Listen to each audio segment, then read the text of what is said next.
In this video, we'll demonstrate how to manage team rosters and event rosters in Tournament Magic. First, log into Tournament Magic so that you have the ability to administer your club.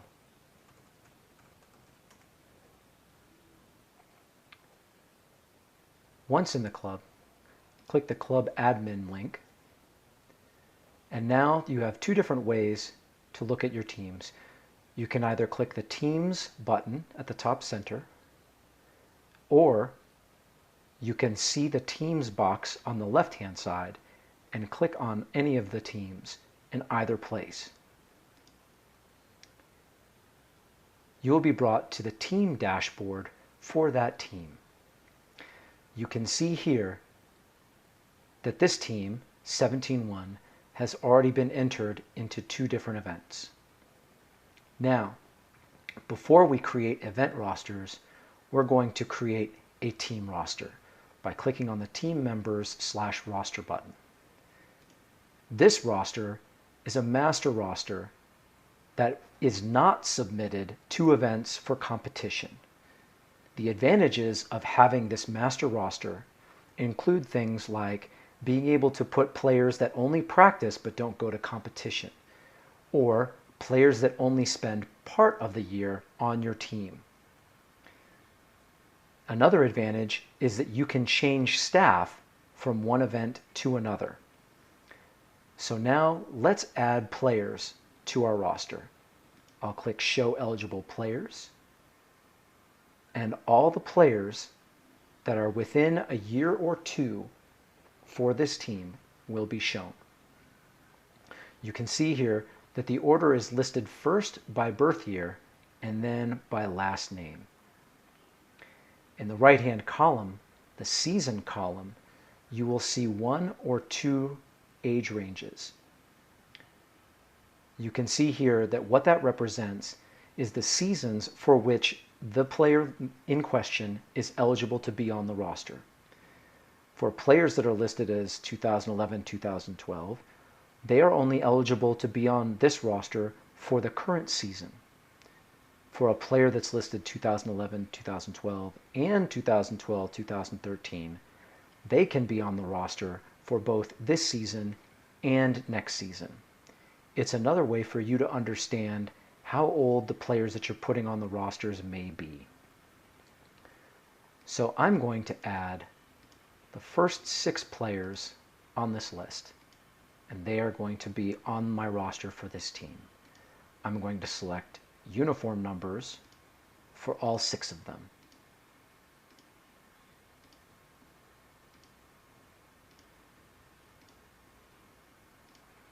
After doing so, I'm going to click the Add Selected Players to Roster button. Now you can see that those 6 players have been added to my roster, and they are in alphabetical order. Now you can see their USAV numbers, their AAU numbers if they have been entered, their uniform numbers, and this information is editable by clicking on the pencil next to their name. I can also edit more information about these players if I click the Edit More Information button. If I submit that, you can see that Lauren Smith has been updated successfully, and her jersey number has now changed. Now, let's add some staff members. When I select staff members, I'm going to be able to choose what role they have with the team. So Jane Doe will be the head coach, Alyssa Smith will be an assistant coach, and Bruce Smith will also be an assistant coach. When I am building a master roster that is basically for my own records, I can choose to have as many head coaches or assistant coaches or any other roles as I want. It's not until I create an event roster where which positions there are may make a difference. So now we'll add these selected staff members to the roster. And again, just like with the players, I can edit some of the information, such as their role, their membership numbers, and I can also change the CAP certification level if necessary. Keep in mind that if you change their certification level, you will be responsible for being able to prove that they are certified to the level that you have chosen at any event. So that's how we set up a master roster. Let's go back to the team dashboard, and now we can create event rosters. We'll choose to create an event roster for 17 Open at Tournament Classic. You can see here a reminder that event rosters are different than the standard roster that we just created. And you can see some of the advantages of having separate master rosters and competition rosters here. You can see that the standard roster that we just completed has automatically been put in here for me. But I can change this roster if I need to. I can change and I can add more players by clicking the Show Eligible Players button. And let's add a couple more players.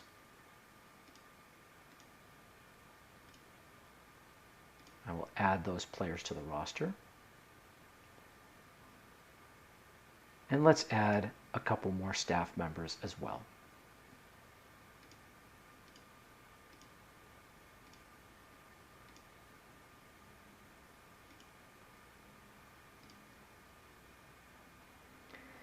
Now, I have my event roster for Tournament Classic 17 Open. Once I have that roster ready, if I click the Validate Roster button, this is going to submit the roster to the event and check it against the standards that the event has set for the roster. You can see here that I have a few issues with the roster that need to be changed before the event will accept the roster that I have. First, as I mentioned before, now I can have too many assistant coaches. I have 3 assistant coaches, and the maximum that I am allowed is 2. So to solve that problem, I'm going to remove Bruce Smith from the event roster. Now, if I validate the roster again, we'll see that that error is no longer in place. You also see that I have 1 staff member that has an invalid or expired USAV number. Jane Doe does not have a USAV number. So I'm going to remove her from the event roster. Now I don't have a head coach on this team, so I'm going to change Alyssa Smith from an assistant coach to a head coach.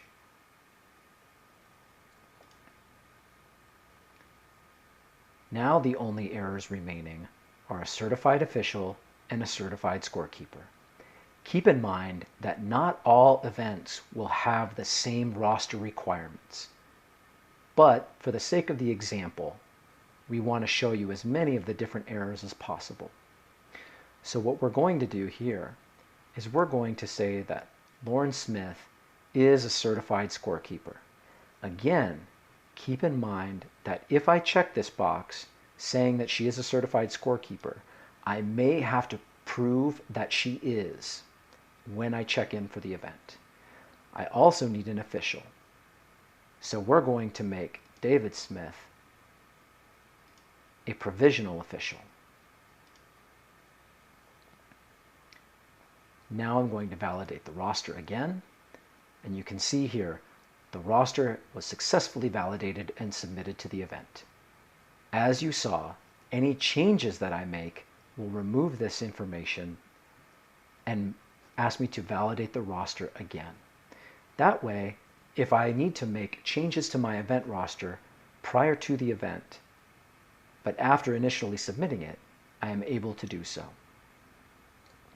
So again, this is another advantage that I can make an event roster that is more dynamic and more responsive to any changes in personnel as the event nears.